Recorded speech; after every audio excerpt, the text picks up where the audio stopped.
Hi, welcome back to Nessa's Nook. Today, earlier, and I'm going to start that in the air fryer in just a little bit, but I made up some beef short ribs. And I started thinking to myself, I've been wanting to do some homemade beef broth and put that also through my freeze dryer like I did with the chicken broth. But I didn't have any bones because I get most of my beef boneless because I don't care for bones.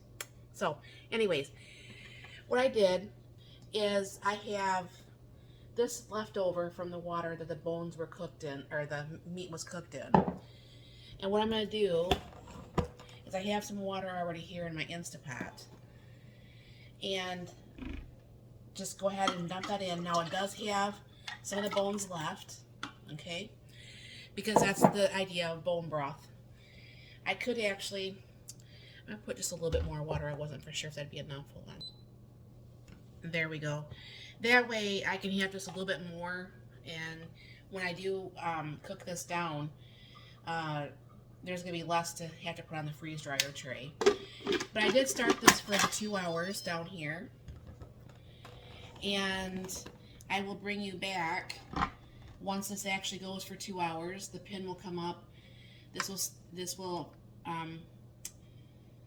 pressure cook for the 2 hours, and then what's going to happen is once this does get done, it'll probably be tomorrow because it's going to be late tonight, but tomorrow I'll cook this down, and then it'll become like a not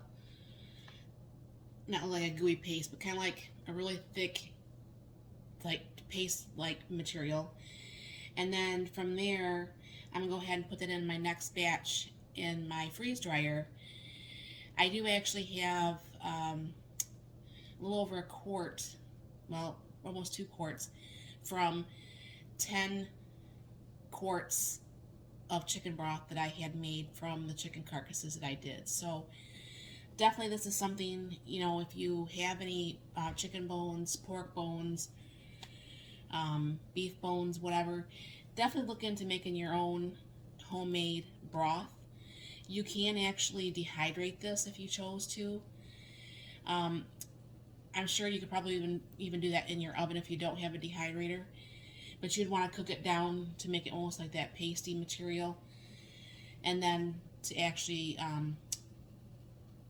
dehydrate it, or, you know, make it so it's done in the oven just right. But I've never done it in the oven, so I don't really know. But I'm sure if you looked on the internet, I'm sure there's a way to do that. But I'll bring you back once this is done, and I'm not going to wait for the full video, but you'll see the full of what this is going to look like when it's done here.